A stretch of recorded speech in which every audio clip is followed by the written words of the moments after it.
오늘은 우리가 성경 연구 제2권 구약 제13과 거룩한 싸움,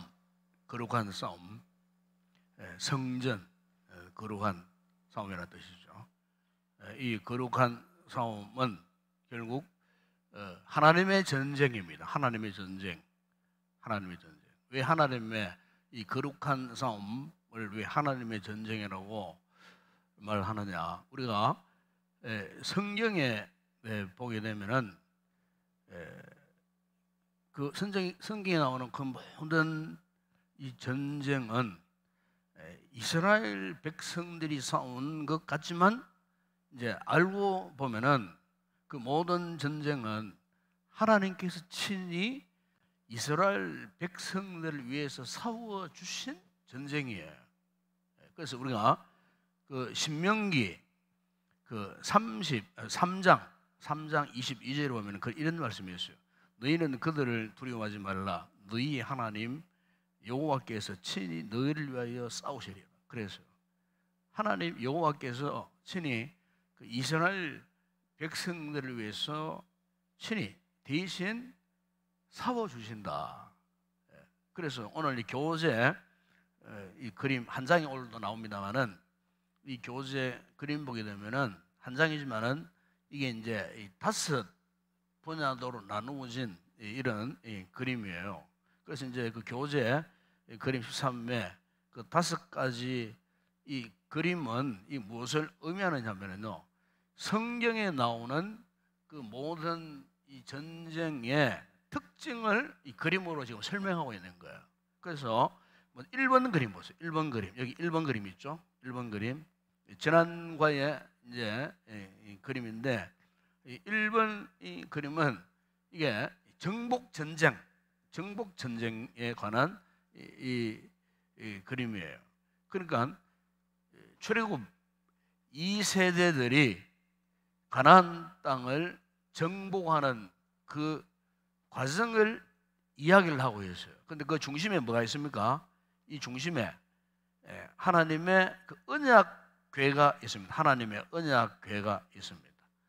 이것은 뭐냐면은 이 정복 전쟁은 하나님께서 이스라엘 백성들에게 약속하신 그 땅을 정복하기 위한 전쟁이다. 그런 뜻이 있습니다. 그리고 2번 그림 보세요. 2번 그림. 1번 그림이고 이제 2번 그림 여기 나오죠. 2번 이 그림을 보면은 이게 이제 왕관이거든요.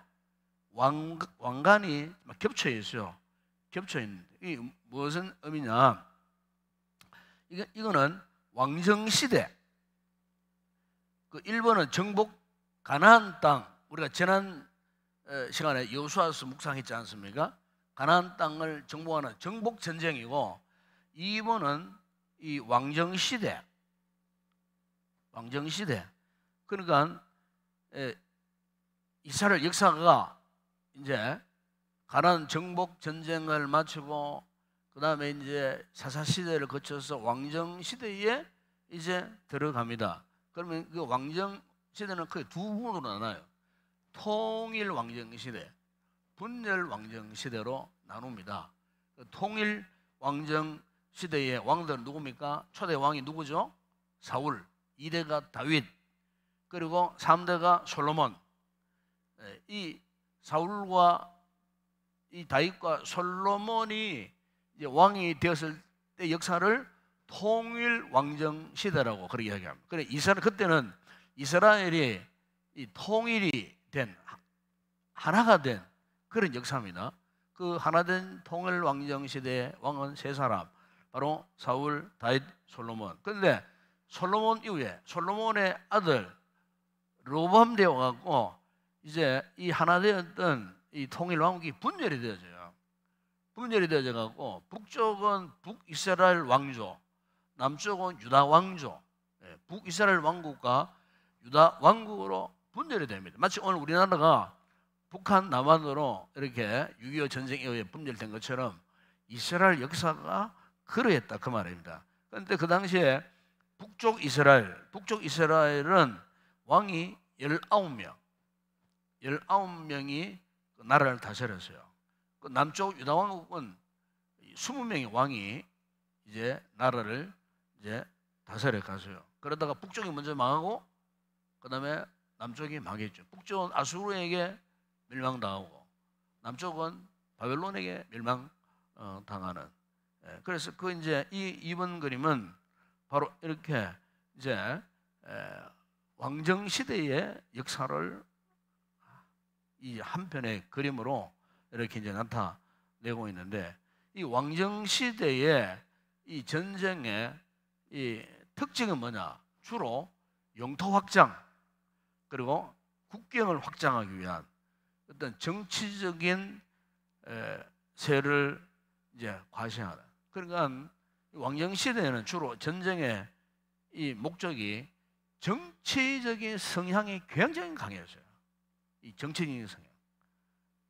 요즘 우리 시대처럼 국내 정치뿐만 아니고 이 국제 정치 주변 그 주변국들을 이제 공격 전쟁을 해서 점령을 하고 영토를 이제 확장하기 위한, 그래서 이제 정략적인 뭐 이런 전쟁들이 이제 굉장히 많았던 그런 시대의 특징이 바로 왕정 시대였습니다. 그다음에 세 번째 그림 밑에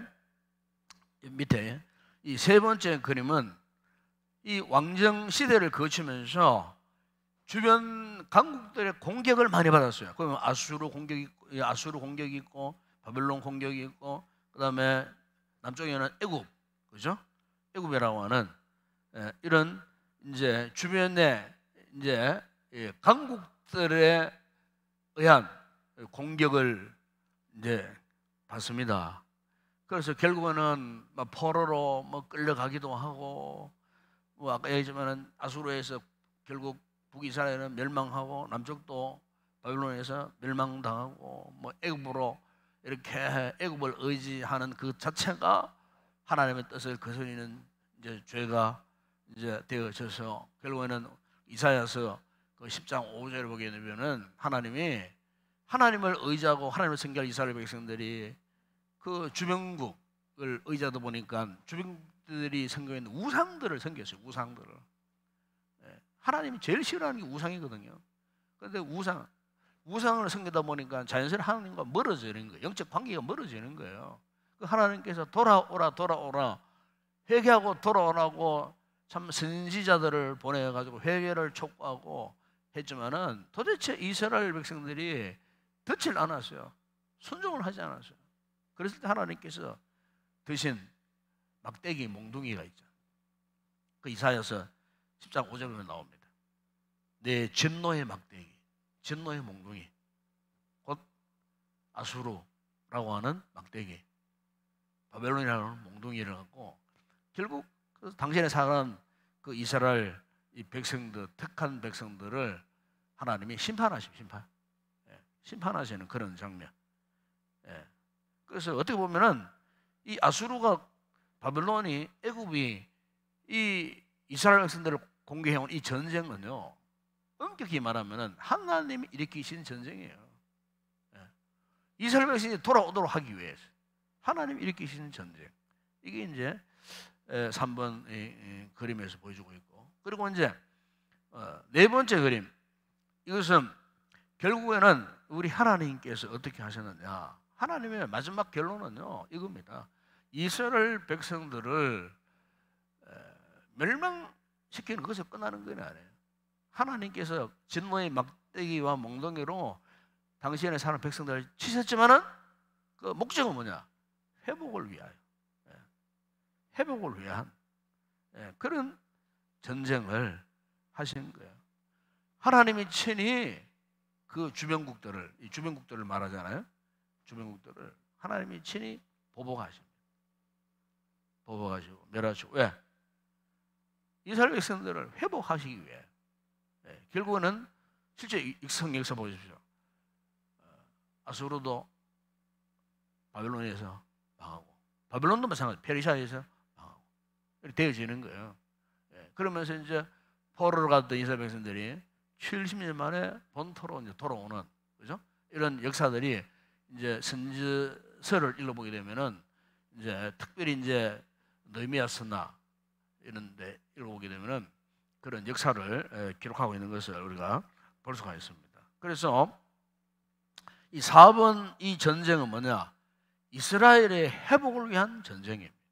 이스라엘의 회복을 위한 전쟁, 전쟁이고. 그 다음에 5번째 그림 가운데 있죠?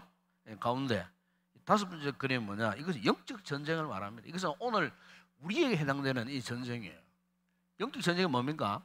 하나님과 사탄과의 전쟁이에요. 영적 전쟁을 묘사하고 있어요. 가운데 예수 그리스도, 예수님이 계시고 사탄, 마귀가 있잖아요. 그러니까 영적 전쟁. 영적 전쟁은 결국 뭡니까? 예수 그리스도를 중심으로 마귀와 대적하여 싸우는 게 영적 전쟁이에요. 이것은 오늘 우리에게 해당되는 전쟁이에요. 오늘 우리 영적 전쟁은 예수님이 우리의 삶의 중심이 되어지고 우리의 이 같은 믿음의 삶을 해방하고 파괴시키고 죄를 짓고 하나님의 은혜에서 멀어지도록 유혹하는 이 악한 마귀와의 이 전쟁. 그래서 이제 모든 전쟁 그렇잖아요. 모든 전쟁의 이 특징이 뭡니까? 정복해서 영역을 넓히는 게 목적이에요. 옛날에 이 전쟁이 다 그래였어요. 일단 전쟁은 힘이 있으면 정복하고 힘이 없으면 정복당하는 거예요. 그리고 이기면은 영역이 확장되어지고 지면은 영역이 다 빼앗겨버려요. 이게 전쟁의 특징이라는 거죠. 그래서 옛날에 전쟁은 다 그렇잖아요. 지금도 마찬가지예요. 현대 전쟁도 마찬가지죠. 그러니까 모든 전쟁의 이 결과를 보게 되면은 이 전쟁에 승리한 나라하고 전쟁에 패배한 나라의 관계가 뭐냐? 항상 주종 관계, 주인과 종의 관계, 주인과 노예 관계가 되어버려요. 그래서 전쟁이 치면은요, 전부 포로로, 남자들은 포로로 뭐 다 증명되고, 뭐 요즘 말하면은 화살 맞이, 총알 맞이가 다 되어져야 되고, 그 여자들은 다 전국한 그 세력, 그 나라의 노예로, 자식도 마찬가지예요. 다 옛날에 노예로 다 끌어가세요. 노예로. 그러니까 전쟁이 지는 만큼 이 비참한 것이 없어요. 그래서 이제 특히 이제 그 성경 역사 속에 있는 이 전쟁, 그 당시의 전쟁은 단순히 사람과만의 전쟁이 아니에요. 그 당시의 전쟁은 한마디로 말하면은 그들이 섬기고 있던 신의 전쟁. 우리 신이 강하냐, 너희 신이 강하냐, 그런 신의 전쟁, 신들과의 전쟁이었다고 보면 옳아요. 그러니까 이스라엘 백성들은 여호와라고 하는 절대적 하나님과 그리고 그 가나안 땅에 온갖 잡다한 우상들, 바알, 아세라, 과연 바알이 진짜 신이냐, 여호와 하나님이 진짜 신이냐, 사실 알고 보게 되면은 그냥 겉으로 볼 때는 사람들끼리 전쟁 같아도 그 속 내막 영적인 의미는 하나님과 거짓 신들과의 전쟁. 그래, 성경에 나오는 모든 구약 시대에 나오는 그 전쟁의 속성, 특징 그런 거예요. 결국 여호와 하나님과 바알 주변에 잡다한 우상, 그런 거짓 신들과의 이 전쟁이었다고 하는 거. 이것을 이제 의미를 하고 있는 것입니다. 그래서 이런 전쟁에 지면은요 어떻게 되는가? 만약 이스라엘 백성들이 졌다 그러면요 그 이긴 그 나라의 우상을 숭배할 수밖에 없어요. 이스라엘 역사가 그런 거예요. 그리고 이스라엘 백성들이 하나님 앞에 올바른 신앙을 가지고 살지 못하니까 전혀 졌단 말이에요. 그러니까 자연스럽게 아수르가 섬겼던 온갖 잡다한 우상들, 바벨론이 섬겼던 온갖 잡다한 우상들, 자연스럽게 그 이스라엘 백성들이 하나님을 섬기지 못하고 우상들을 섬길 수밖에 없었어요. 그러니까 이스라엘 백성 입장에서는 아주 강력한 심각한 영적인 이슈, 문제가 바로 이거예요. 전쟁이 치면은 하나님과 거리가 멀어지는 거예요. 하나님의 백성이 될 수가 없어요. 네. 강압적으로 그 적국의 성계도 우상을 섬기도록 해야 되니까 그 여호와의 성전에 그래서 온갖 우상들이 들어와 있었던 거예요. 이게. 그러니까 이제 전쟁이 진다는 것은 한마디로 말하면 단순히 인간적인 노예가 되는 수준을 뛰어넘어서 하나님이 그토록 싫어하는 우상 나라의 노예가 된다는 그 말이에요. 하나님의 백성이 우상 나라의 노예가 되는 거예요. 그래서 이제 이런 전쟁에 대해서 항상 하나님께서 이스라엘 백성들이 이제 전쟁을 이제 치를 때마다 아주 강력하게 던진 메시지가 딱 한 메시지가 나옵니다. 그게 뭐냐면은 두려워하지 마라. 어떤 전쟁을 만나도 어떤 대적이 올지라도 두려워하지 마라. 항상 이스라엘 백성들을 향한 하나님께서 너희는 두려워하지 말라, 놀라지 말라. 항상 그렇게 말씀합니다. 두려워하지. 왜? 여러분 사람이 그래요. 사람이 두려워해 보세요. 두려움이 오면 마음이 막 흔들려 버립니다. 지금 우리도 마찬가지예요. 만약 극심한 두려움이 엄습해 보세요. 그럼 우리 마음의 뿌리가 흔들려 버려요. 우리 삶의 중심을 못 잡는 거예요. 그래서 두려움이 굉장히 이거는 우리 신앙생활에 있어서도 영적인 큰 장애물 가운데 하나님이 그 이스라엘 백성들의 그 마음을 너무나 잘 알고 계셨어요. 오늘 우리의 심중을 너무나 잘 알고 계세요. 우리가 너무 연약하기 때문에 조금만 어떤 문제 생겨보세요. 금방 두려워지잖아요. 어떤 병에 이렇게 노출되어 보세요. 아이고 내가 이제 죽는가 보다 싶어하고 막 지레 겁을 먹고 막 절망하고 믿음이 없는 사람은 그렇잖아요. 지레 겁을 먹고 나는 이제 막 죽었다 이제 막 이거는 뭐 도저히 뭐 치료할 수 없는 질병이라 그러는데 어쩌고 하고 막 그냥 눈물 흘리고 막 그냥 잠도 못 자고 막 그냥 이렇게 막 두려워. 두려움이 굉장히 이게 우리 신앙생활, 우리 삶에 있어서 큰 장애물이 될 수밖에 없다는 거예요. 그런데 예. 하나님이 두려워하지 말라. 이유가 뭡니까, 여러분? 왜 하나님께서 너희는 두려워하지 말라고 했는가? 지금 전쟁을 앞에 두고 있는데 너희는 절대로 두려워하지 말라. 왜 그랬을까요? 전쟁은 여호와께 속한 것이기 때문에 하나님이 두려워하지 말라.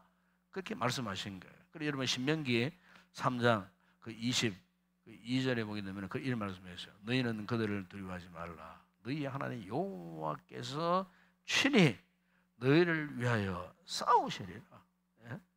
이스라엘 백성들이 저 요단강 동편에 옥이라는 그 왕이 다스리는 나라와 싸울 때에 주신 말씀이에요. 너희는 두려워하지 말라. 왜? 하나님께서 친히 너희를 위하여 싸우시리라 그랬어요. 사무엘상 17장 47절에 보면은 다윗이 외친 것 있잖아요. 골리앗 앞에서 전쟁은 여호와께 속한 것인지 그가 너희를 우리 손에 넘기시리라. 전쟁은 여호와께 속한 것이다. 역대하 20장 15절에도 보면 하반절에 이런 말씀이었어요. 이 큰 무리로 말미암아 두려워하거나 놀라지 말라. 이 전쟁은 너희에게 속한 것이 아니요 하나님께 속한 것이니라. 그러니까 이스라엘 백성들이 치러야 할 전쟁에서 하나님께서 그들 진중 맨 앞에서 위대한 용사로 대신 싸워 주신 거예요. 그래서 오늘 우리도 마찬가지예요. 영적 싸움을 내가 하는 것 같아도 절대 그렇지 않아요.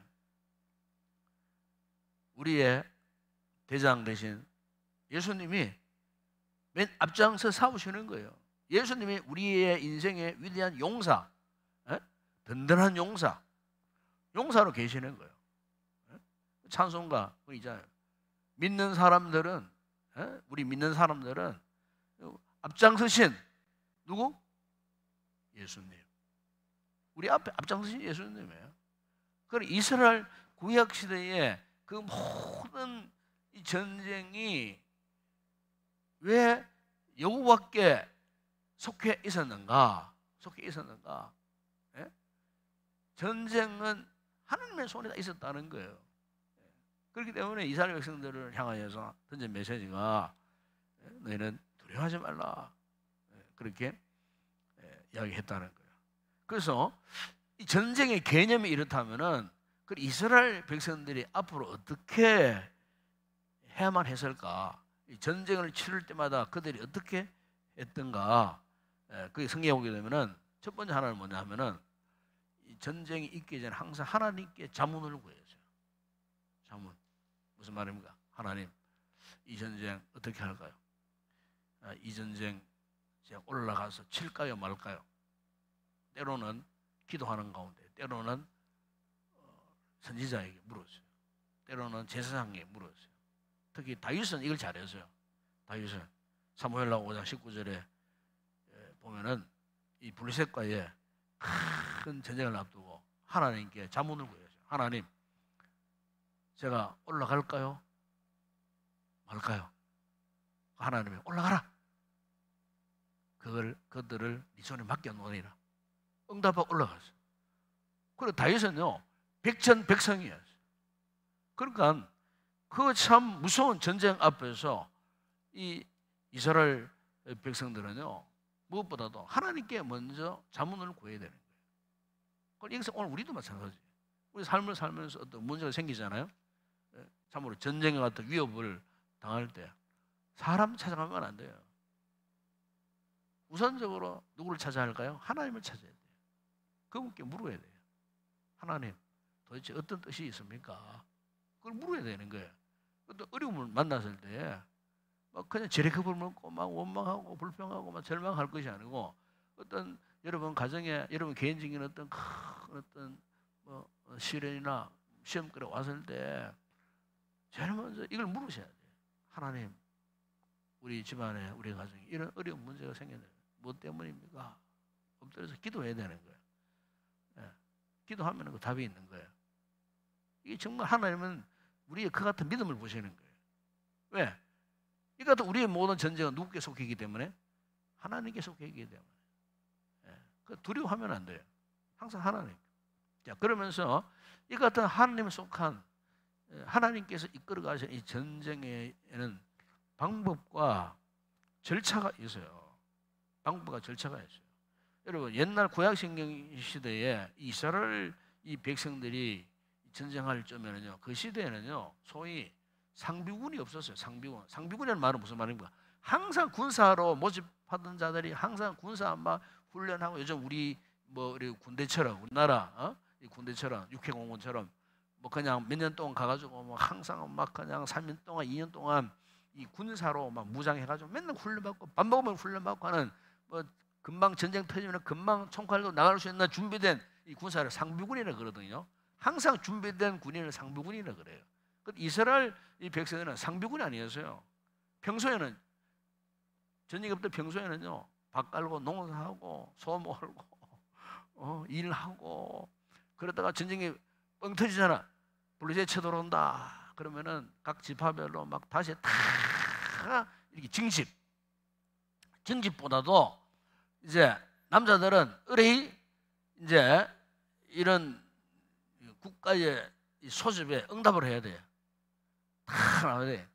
조금 전만 해도 꽹이 들고 소 몰고 농사꾼이 갑자기 군인이 되는 거예요. 이스라엘 백성들의 전쟁 군사 특히 그런 특징이에요. 주변국들은 그게 아닌데 이스라엘 백성들은 평소에 삶을 살다가 유사시가 되면은 군인으로 다 되어버려요. 남자들은 군인으로 다 되어버리는 거예요. 그래서 여러분 여기 보면은 1번 그림 보세요. 1번 그림 여기 보면은 여기 이제 나팔, 이게 이제 양각나팔이라고. 양각나팔. 그러니까 이 양각나팔을 부르면 이제 군대를 소집하는 거예요. 그러면요, 뭐 꽹이 놓고 뭐 다 손에 쥐던 거 다 놓고 일상생활에서 이제는 군인이 되기 위하여 이제 몰려 와야 되는 거예요. 그런데 다 스스로 자발적으로 몰려오느냐? 기피하는 백성들도 분명히 있었다는 거예요. 그래서 이제 그 기피하는 백성들이 없도록 전쟁이 터지면은 다 남자들이 일시에 이 군인으로 소집을 해야 되는데 막 그냥 머리 좀 깨부리는 뭐 인간들은 빠져나가고 막 도망치고 막 숨어버리고 했을 때에 여러분 사무엘상 11장 7절 거기 보게 되면요, 한 결의의 소 두 마리 암수를 잡습니다. 잡아가지고 각을 떠요. 각을 떠가지고 그 전령들이 각 지파를 돌아다니면서 그 각을 뜬 피가 막 그득한 그 소의 시신 일부분을 쪼각쪼각 내고 지파들이 나누어 줍니다. 나누어 주면서 이런 말씀이 있어요. 누구든지 나와서 사울과 사무엘을 따르지 않으면 그의 소들도 이와 같이 하리라 하였더니 여호와의 두려움이 백성에게 임하매 그들이 한 사람같이 나오는지라. 군사를 소집하니까 다 나오는 거 도망가 버리는 거예요. 그러니까 송아지를 잡아다가 피를 착 흘리는 각 지파별로 나눠주는 그 이유는 뭐냐?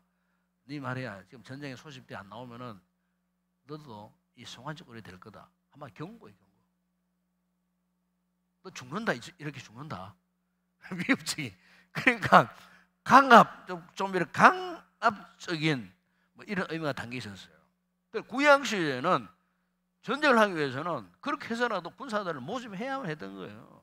왜? 상비군이 아니었기 때문에. 그러니까 구약 시대에 나오는 이 전쟁의 이 특징이 이런 특징이 있었다는 거예요. 그래서 사사기에 보십시오. 사사기에 보게 되면은 그 유명한 기도원 300명 용사가 미디안 13만 5천 명과 싸우는 그 장면이 나오지 않습니까? 그렇죠? 거기 보면은 처음에 하나님께서 그 사사기 그 7장 3절에 보게 되면은 어떻습니까? 3만 2천 명을 소집했어요. 3만 2천이 몰려왔어요. 3만 2천 명이 몰려왔는데 거기 보면은 이런 말씀을 합니다. 사사기 7장 3절에 보면은 이제 너는 백성의 귀에 외쳐 이르기를 누구든지 두려워하는 자는 길앗 산을 떠나 돌아와. 그러니까 두려워하는 자는 너네 집으로 돌아가라. 두려워하는 자는 필요 없다. 다 돌아가라.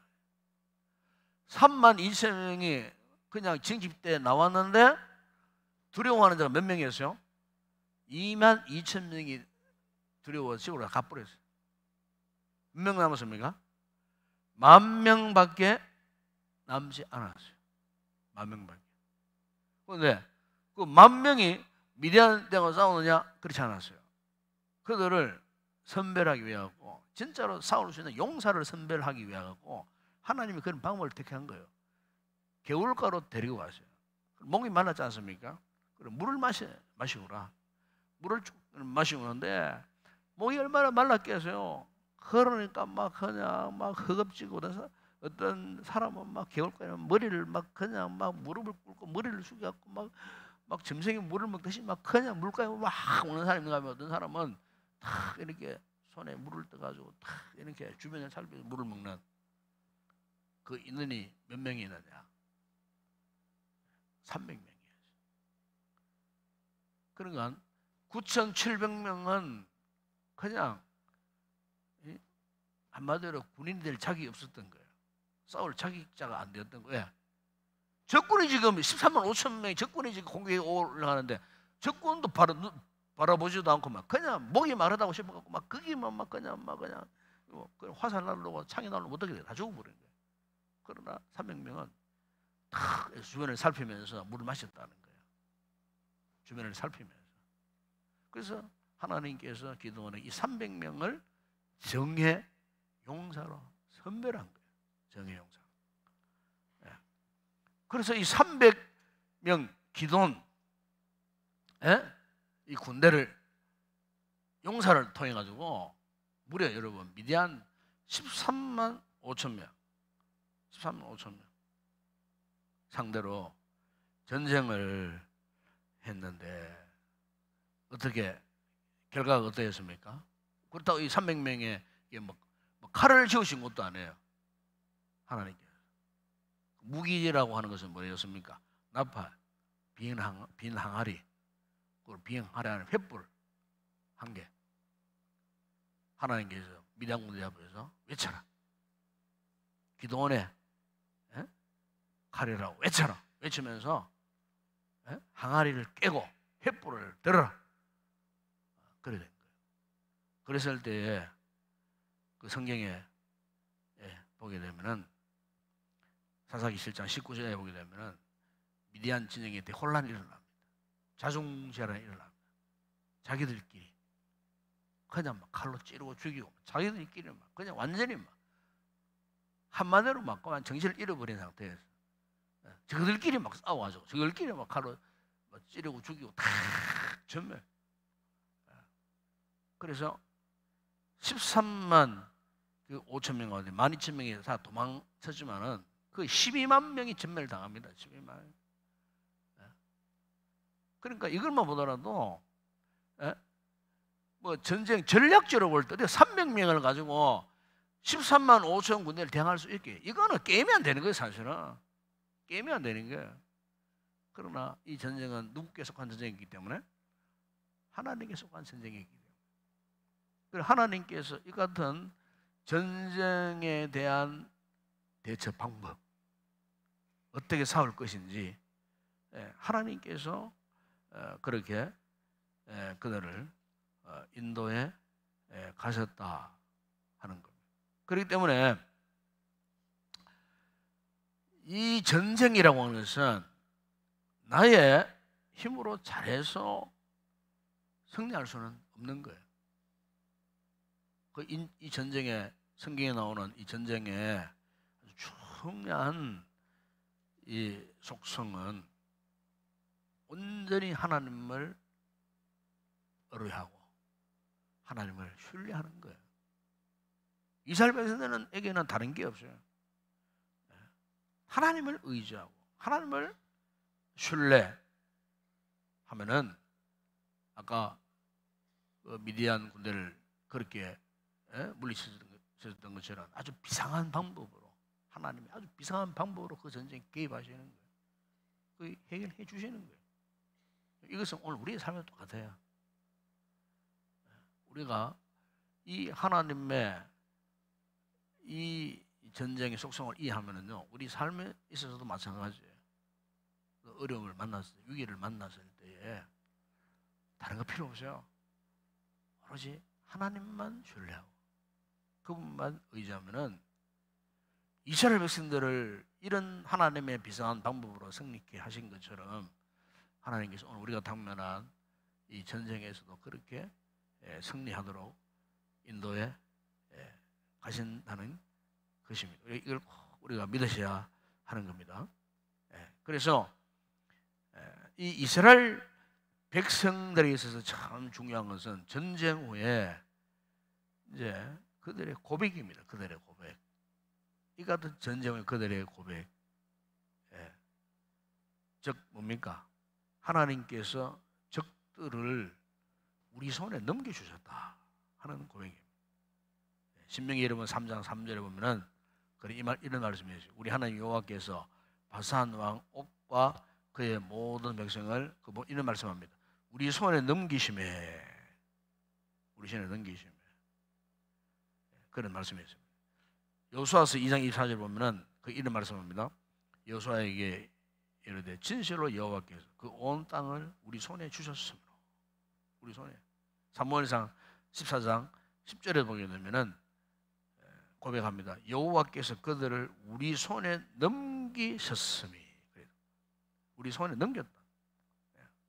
그러니까 이 신앙 고백이 분명해야 됩니다. 하나님이 우리 손에 넘겨주시기 때문에 우리는 당연히 승리할 수밖에 없어요. 우리가 승리를 확신해야 하는 이유가 뭐냐? 결국 뭡니까? 하나님께서 이 모든 상황을 우리 손에 넘겨주시는 거예요. 이런 믿음, 그죠? 이런 믿음으로 행하는 것이 이 구약 시대의 이스라엘 백성들의 전쟁이었고, 오늘 우리 역시 마찬가지예요. 오늘 우리가 이런 믿음으로 우리가 모든 삶의 전쟁에서 승리해야 된다는 겁니다. 그래서 전쟁의 승패에서 가장 중요한 것입니다. 오늘 보면 여러분, 거기 이제 그림 13, 1번, 2번 보세요. 1번, 2번, 1번, 2번 이렇게 쭉 보면은 이 그림에 아주 중요한 포인트가 있죠. 중요한 포커스가 있습니다. 예, 그 뭡니까? 언약궤, 언약궤. 자, 1번 그림도 언약궤가 있고, 2번 그림도 언약궤가 있어요. 언약궤, 예, 언약궤. 그러니까 이게 무슨 말입니까? 하나님이 함께 하신다는 뜻이에요. 하나님이 함께 하신다는 뜻이에요. 이스라엘 백성들의 그 모든 전쟁은 하나님이 그 중심에 좌정하시고 하나님이 함께 하시는 거예요. 그러니까 하나님이 함께 하시면 승리할 수 있고, 하나님이 함께 하지 않으면 패배하는 거예요. 이스라엘의 전쟁의 승패가 자신들의 노력이나 힘이나 어떤 기량이나 능력이 있는 것이 절대 아니었어요. 하나님이 그들 가운데 함께 하시면 승리하죠. 하나님이 그들과 함께 아니하시면 패배하는 거예요. 그러니까 이 전쟁을 리더가 이끌어가는 그 리더, 리더도 마찬가지예요. 특히 이제 왕, 그죠? 대표적으로 보세요. 사울 왕과 다윗 왕의 그 차이가 뭡니까? 이 사울은요, 왜 멸망했습니까? 그 삶이 하나님을 신뢰하지 못했어요. 하나님과 함께하지 않았어요. 대신 악신에 하나님이 함께하지 못하니까 악신이 함께했어요. 악한 영이 함께했어요. 다윗은 어떻습니까? 다윗은 항상 하나님과 함께했어요. 이 두 왕을 보게 되면은 한 나라의 전쟁을 치르는 왕들 가운데 있어서도 하나님이 함께했던 왕은 항상 승리했어요. 백전백승했어요. 하나님 함께하지 않았던 왕은 사울 왕처럼 패망할 수밖에 없었어요. 이것은 오늘 우리도 마찬가지예요. 오늘 우리 이 영적 싸움, 이 영적 삶의 전투에서 우리가 정말 승리하기를 원한다면 항상 하나님이 함께 해주셔야 해요. 또 이스라엘 공동체도 마찬가지죠. 공동체 한 개인뿐만 아니고 공동체의 입장에서 보게 되면은 보십시오. 예가 나오잖아요. 여리고성 전투, 아이성 전투, 그죠? 여리고성 전투에서 이스라엘 공동체가 그냥 손 한 번 대지 않고 철옹성 여리고성을 무너뜨렸잖아요. 그런데 아이성 전투에서 패배해서 왜? 그 이유가 뭡니까? 공동체 안에 문제가 생긴 거예요. 그 공동체가 하나님을 전적으로 신뢰하지 못해서 여리고성 전투에서는 공동체가 전적으로 순종했어요. 일주일 동안 여리고성 매번 돌고 또 마지막 날 또 한 바퀴 돌면서도 외치고 전적으로 순종했어요. 그러나 아이성 전투에 어땠습니까? 아간이라는 존재 때문에 실패한 거예요. 10분의 1도 되지 않는 그 명확한 전투에서 36명이나 죽고 전사를 한 번도 죽은 적이 없는데 전사를 당하고 다 도망을 쳐야 되겠고, 그 뭐냐? 공동체 안에 문제가 있었어요. 그래서 우리가 이 하나님의 거룩한 싸움, 영적 전쟁에서 승리의 관건은 이겁니다. 정결해야 됩니다. 정결한 삶을 살아야 돼요. 구약 시대에서도 이스라엘 공동체가 정결을 하지 못했을 때, 순결, 즉 거룩성을 잃어버렸을 때 실패했어요. 그건 개인도 그랬고 이스라엘 공동체도 그래요. 그래서 오늘 우리 개인적인 삶 마찬가지. 우리도 마찬가지. 여러분 개인도 마찬가지. 정결을 해야 되고, 이 교회 공동체가 정말로 참 정결해야 돼요. 즉 하나님 앞에서 순결하고 거룩한 공동체. 그렇죠? 그러니까 왜 정결해야 될까요? 오늘 이 공동체가 정결해야, 오늘 우리 삶이 정결해야 성령님이, 하나님의 영이 항상 함께 하시는 거예요. 이스라엘 공동체가 멸망한 이유가 뭡니까? 하나님 영이 떠나버려요. 사울 보지, 사울. 사울은 정결한 삶을 살지 못했어요. 우상을 섬기고 귀신을 섬기고, 에? 무당을 섬기고 그랬잖아요, 사울이. 그리고 악한 영이 들어왔어요. 하나님의 거룩한 영은 떠나버렸어요. 다윗은 그렇지 않았어요. 그 다윗이 바세바 사건을 짓고서 그가 참 눈물을 흘리면서 피골에 상집한 상태에서 그의 눈물이 그 요를 적실 정도로 벽에 잎을 정도로 그렇게 회개 눈물을 흘리고 했던 하면서 고백한 이유가 주의 성신이 나에게서 떠나지 말게 해달라고. 즉 성령, 하나님의 영이 나에게서 떠나지 말게 해달라고. 이 다윗이 그런 눈물, 그런 우슬초로 나를 정결케 하시고 주의 성신이 떠나가지 말도록 해달라고. 하나님 앞에 눈물 흘리면서 기도해요. 왜냐하면 전쟁의 승리 비결이 그게 있기 때문에 그래요. 하나님의 성령이 함께. 그리고 하나님의 영이 떠나면은 안 되는 거예요. 네, 여러분 오늘 짧게 준비했습니다. 짧게 압축적으로 마무리하면 이런 이제 내용이죠. 오늘 여러분 우리 인생 가운데도 전쟁이 일어납니다. 지금도 이 전쟁이 일어나고 있습니다. 이 전쟁을 압축하면은 두 가지로 나타납니다. 승리하느냐, 실패하느냐. 여러분, 승리하고 싶습니까? 그렇다면은 여러분 이 모든 이 전쟁이 여호와께 있다, 하나님께 있다.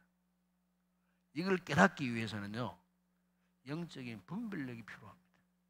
정말 필요합니다. 신앙생활에 분별력이 없으면, 분별력이 왜 필요할까요? 하나님의 뜻을 알고자 하기 때문에 분별력이 필요한 거예요. 그 분별을 상실해버리면요, 집니다. 무슨 마귀에게 패배할 수밖에 없어요. 영적인 분별력이 있어야 돼요. 이를 위해서 기도해야 돼요. 이건 하나의 지혜입니다, 지혜. 분별력은 성도의 지혜예요. 믿음의 지혜예요. 이게 없으면 지는 거예요.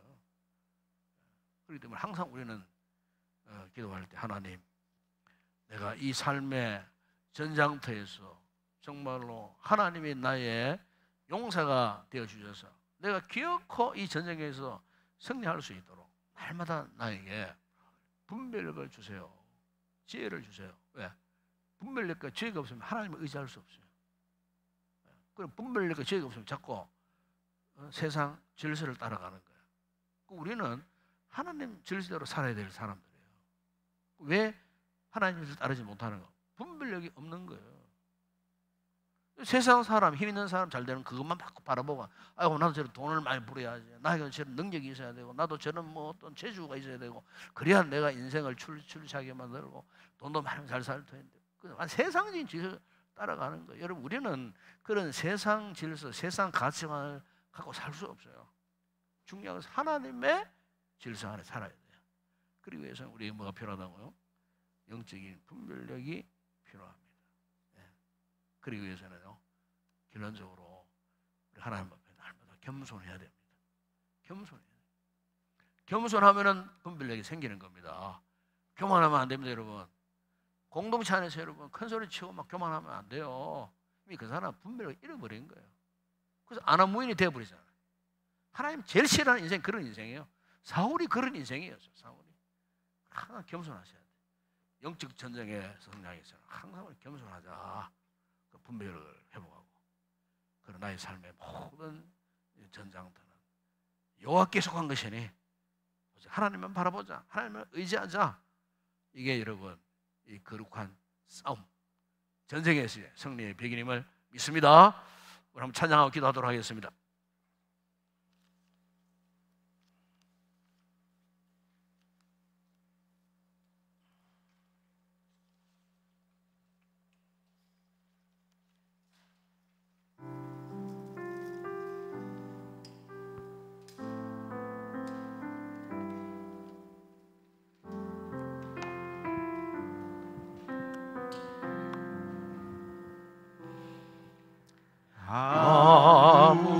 아무것도 두려워 말라.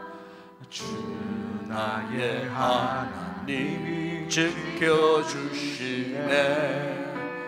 놀라지 마라, 겁내지 마라. 주님 나를 지켜주시네. 아무것도 두려워 말라. 주 나의 하나님이 지켜주시네. 놀라지 마라, 겁내지 마라. 주님 나를 지켜주시네. 내 맘이 힘에 겨워, 내 맘이 힘에 겨워 지칠지라도 주님 나를 지켜주시네. 세상의 험한 풍파 몰아칠 때도 주님 나를 지켜주시네.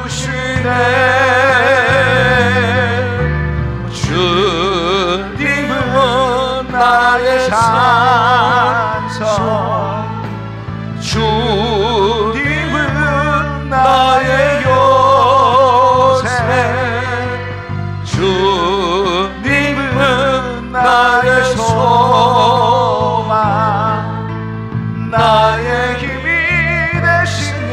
한 번 더 찬양합니다. 아무것도 두려워 말라. 아무것도 두려워 말라. 주 나의 하나님이 건져주시네.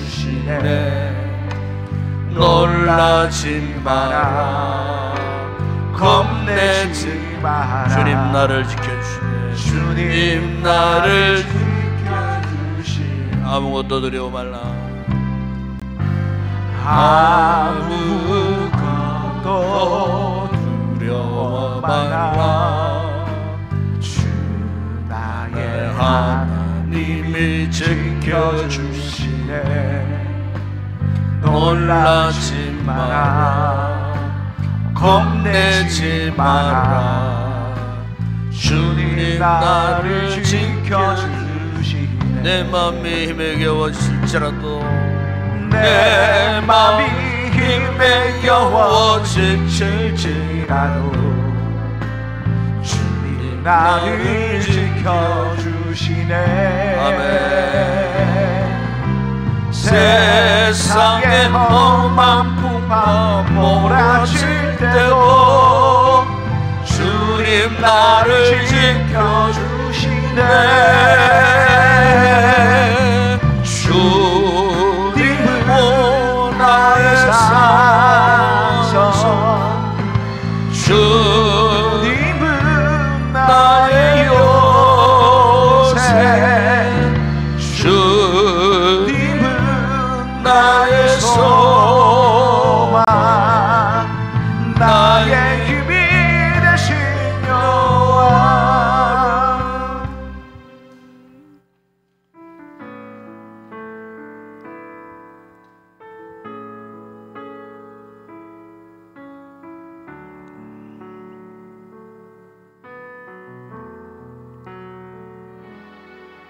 깊음 슬픔 가운데 홀로 방황할 때에 주님은 나를 위로하셨네.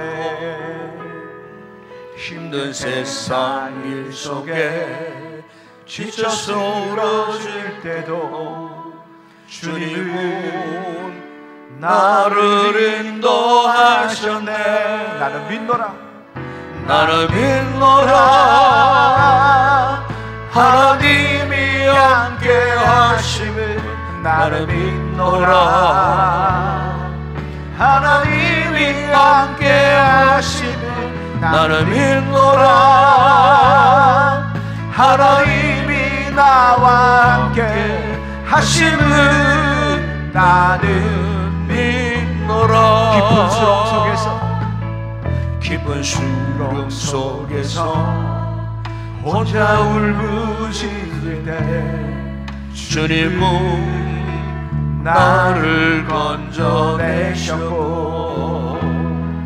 죄악된 세상으로 다시 달려갈 때에 주님은 돌아오라 하셨네. 아멘 아멘. 나를 믿노라.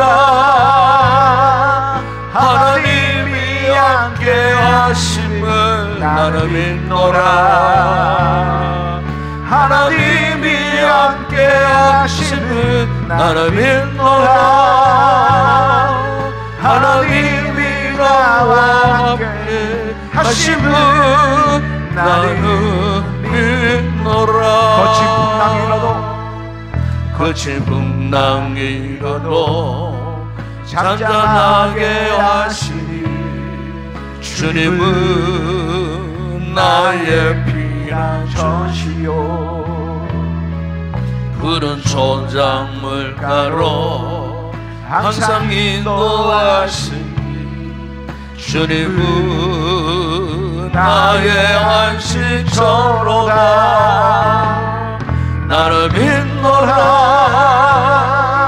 하나님이 함께 하심을 나를 믿노라. 하나님이 살아계심을 하나님이 살아계심을 나를 믿노라. 하나님이 살아 역사하심을 나를 믿노라. 원찮는 질병이 원치 않는 질병이 심히 괴롭힐 때에 주님은 나를 치유하셨고 주님 일하기 위해 능력 달라 할 때에 주님은 각종 은사 주셨네. 나를 믿노라. 나를 믿노라. 하나님이 살아계심을 하나님이 살아계심을 나를 믿노라. 하나님이 살아계심을 하나님이 살아계심을 나를 믿노라. 하나님이 살아 역사하심을 하나님이 살아 역사하심을 나는 믿노라. 할렐루야. 기도하겠습니다. 여러분, 전쟁은 여호와께 속해 있습니다. 그 옛날 이스라엘 백성들의 전쟁도 그러했지만 오늘 우리의 전쟁 역시 마찬가지입니다. 영적 전쟁이 죽게 달려 있습니다. 내 힘으로 내 능으로 할 수 있는 전쟁이 결코 아닙니다. 하나님이 주님이 나를 대신하여 싸워주실 때 승리가 가능한 것입니다. 오늘 우리는 이 사실을 잊고 살 때가 참 많습니다.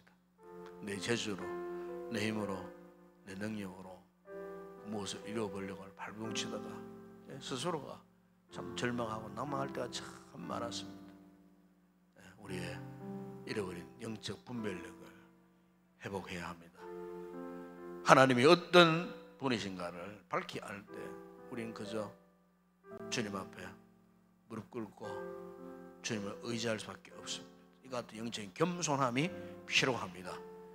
하나님 이 시간 우리에게 이 같은 영적 분별력과 겸손함을 주시도록 또 성령님이 도와주시도록 그리고 영적 전쟁에서 모든 전쟁은 하나님에 속해 있었다. 이 분명한 신앙 고백이 분명해질 수 있도록 이 신앙 고백 확신을 가지고 우리의 삶의 모든 전장터에서 믿음의 승리자 되게 하여 주시옵소서. 이 시간 주님 앞에 가지고 나오신 여러분의 인생의 모든 문제를 다 내어놓으시고 전쟁 가운데 승리를 주시는 이 하나님의 거룩한 기쁨을 이 밤에 만끽하는 거룩한 밤이 되게 해달라고 기도할 수 있기를 바랍니다. 우리 교회를 위해서 기도하십시다. 교회가 복음의 귀한 사명 감당하는 우리 인동교회 되게 해달라고 기도하시고, 우리 지체들 가운데 연약한 지체들, 특히 조혜숙 집사님 주소를 잘 마치고 벌써 이제 5-6일 벌써 나오고 있는데 건강 회복되고 있습니다. 위에서 여러분 특별히 중보기도 해주시고, 또 다른 지체들 가운데 연약한 성도들, 우리 셀 가족 가운데 힘들고 어려운 지체들을 위해서 이 밤에 함께 기도하고, 이번 주일날 주일 예배를 통해 하나님 앞에 큰 말씀의 은혜를 덧입을 수 있도록 이를 위해서도 여러분 기도해 주시기 바랍니다. 그리고 오늘도 나라와 민족을 위해서 기도하십시다. 나라의 정치, 경제, 사회, 문화, 국가 안보, 외교적인 문제, 얽히고 설켜 있는 이 모든 문제들을 풀어주시고 나라가 속히 안정을 회복할 수 있도록 이를 위해서도 저 북한 교회, 지하교회 성도를 위해서도 기도하시고, 우리 선교사들 사역 현장 저들의 건강을 위해서도 함께 우리 기도하시고, 개인적으로 가지고 나신 기도의 제목 아래고 성령 충만 은혜를 입고 기쁨으로 돌아갈 수 있기를 바랍니다. 함께 우리 통성으로 먼저 간절히 함께 합심해서 기도하겠습니다. 기도합니다.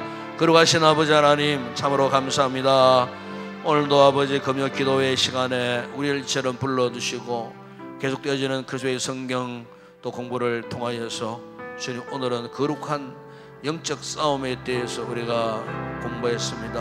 아버지, 이스라엘 백성들이 사모로 아버지여 그 엄청난 수많은 이 전쟁들 가운데 아버지 하나님 그들이 승리할 수 있던 것은 전쟁은 여호와께 속한 것이고, 이 전쟁의 아버지 제1선 제 전선에서 하나님이 위대한 용사로 대신 싸워주셨기에 아버지 저들이 저의 전쟁터에서 승리의 삶을 살았습니다. 그러나 아버지 하나님 이 믿음을 확신하지 못했을 때는 저들이 아버지야 하나님 주변국들에 의하여 짓밟힐 수밖에 없었습니다. 전쟁의 참패를 면할 길이 없었습니다. 아버지 그들을 하나님을 의지하고 신뢰하지 못했을 때에 아버지 모든 전쟁에서 실패했던 것처럼 주님, 오늘 우리에게 있어서도 아버지 우리의 삶에 여러가지 많은 전쟁들이 연속되어서 일어나고 있는데 아버지 우리 삶의 전장터에서, 영적 전장터에서 승리의 비결이 무엇이겠습니까? 주님이 오늘 나와 함께 하신다는 이 분명한 사실을 확신하는 것인 줄을 믿습니다. 주님이 나를 대신하여 싸워주신다라고 하는 이 믿음의 확정, 아버지 하나님 이 같은 사실을 알기 위해서 우리에게는 영적인 분별력이 필요합니다. 하나님을 알고 하나님의 지혜를 구하고 힘들고 어려울 때마다 아버지 하나님 우리가 저 세상 가치관을 따르지 않고 세상 질서를 따라 살지 않고 하나님 질서를 따라 살아가는 영적인 가치관을 갖고 아버지 우리의 삶에 당면한 모든 힘들고 어려운 전쟁터에서 아버지 하나님 승리자로 살아갈 수 있는 저희들 되어줄 수 있도록 은혜를 베풀어 주시옵소서. 이 시간 아버지 성령님 우리 가운데 임재해 주시고 이 같은 믿음의 큰 확신을 허락하여 주시옵소서. 아버지 더 이상 흔들리지 않게 하시고 좌절하지 않게 하시고 절망하지 않게 하시고 날마다 우리의 대장 되시는 예수 그리스도를 힘입어 모든 삶의 전선에서 승리의 삶을 살아가는 복된 우리 모든 성도들 되게 하여 주시옵소서. 우리 인동 공동체를 사랑하시고 축복하시고 아버지 가지 연약해져 있는 우리 지체들을 불쌍히 해주시고 각종 질병으로 힘들고 어려운 자리에 누워있는 우리 사랑하는 우리 성도들 아버지 불쌍히 해주시고 회복시켜 주시기를 원합니다. 특별히 아버지 조집사님 은혜가 없는 주소를 무사히 잘 마치고 회복 중에 있습니다. 강하고 담대한 믿음을 허락하여 주시기를 원합니다. 그 외에도 수술 후에 회복 중에 있는 우리 성도들 주님 찾아가셔서 더 이상 질병의 곤란한 자리에 놓이지 아니하도록 아버지 저희 육체의 건강을 속히 회복하고 예배 자리에 다 나올 수 있는 복된 일 귀한 우리 성도들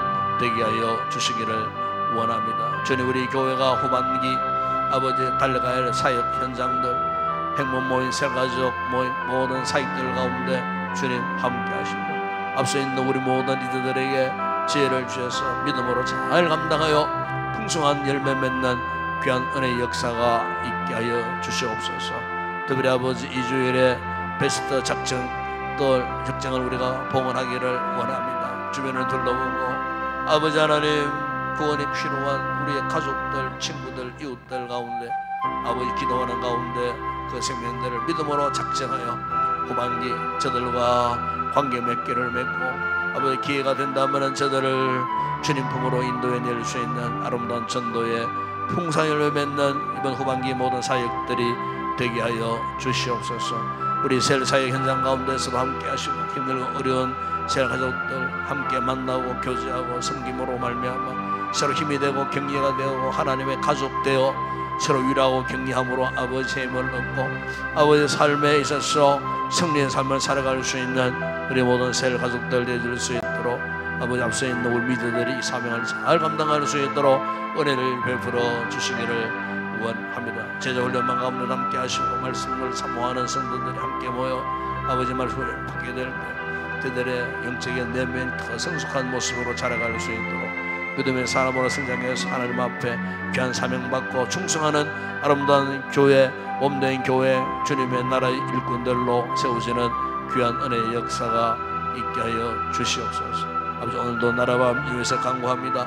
정치, 경제, 사회, 문화, 국가 안보, 외교적인 문제, 남북관계 아버지 하나님 혼란스럽고 사모니가 답답한 상황 가운데 있습니다.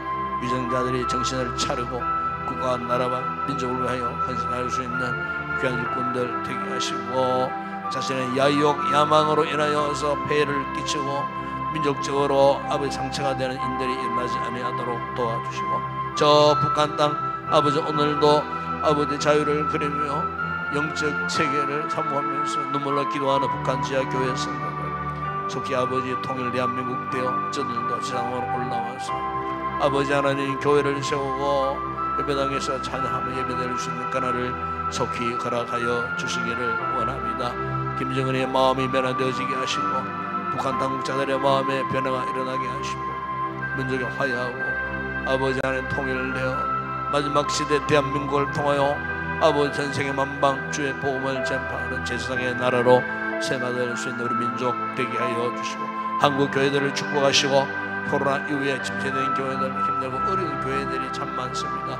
아버지 회복되어지게 하시고 모든 목회 생태계가 정상적으로 회복되어질 수 있도록 은혜를 베풀어 주시기를 원합니다. 오늘도 우리 선교지 사역하는 주의 종들 가운데 함께 하시고 안전과 건강을 지켜주시고 다 현장 가운데 날마다 복음의 능력 나타나 복음의 꽃을 펴고 열매 맺는 풍성한 역사들이 일어나게 하시고 현지 더 많은 사역자들이 세워져서 그곳에서도 날마다 하나님 나라가 확장되어지는 부흥의 놀라운 역사 있게 하여 주시옵소서. 이 밤도 아버지 우리 성도들 여러가지 기도의 제목을 가지고 나왔습니다. 믿음으로 간구하는 그 기도마다 응답의 역사가 일어나게 하여 주시옵소서. 우리 아버지 하나님 오늘도 성도들 마음껏 기도하다가 큰 은혜 있고 기쁨으로 돌아가게 하시고 어두운 밤길 돌아갈 때 저들의 걸음을 지켜주시고 천사들이 함께 하시고 무사히 가정에 잘 도착해서 아버지 평온에 지쳐있는 몸과 마음과 영혼들이 안식할 수 있는 귀한 이 밤 되게 하여 주시옵소서. 함께 하심을 믿습니다.